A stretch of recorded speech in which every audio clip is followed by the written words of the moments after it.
jullie zin in dit jaar? Ja, heel veel. Ja, ik heb echt heel veel zin in leuke dingen en ja. Ik heb er ook heel veel zin in. Ik ook. Ik ben vooral heel erg benieuwd naar al de lessen en zo.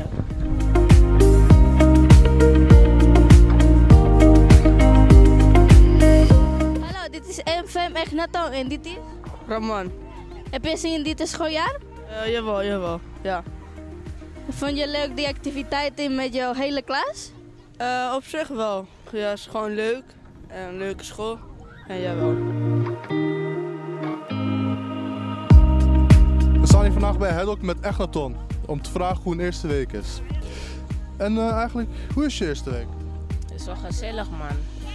Kinderen uit mijn klas, gewoon leuk eerste week, gezellige dingen doen.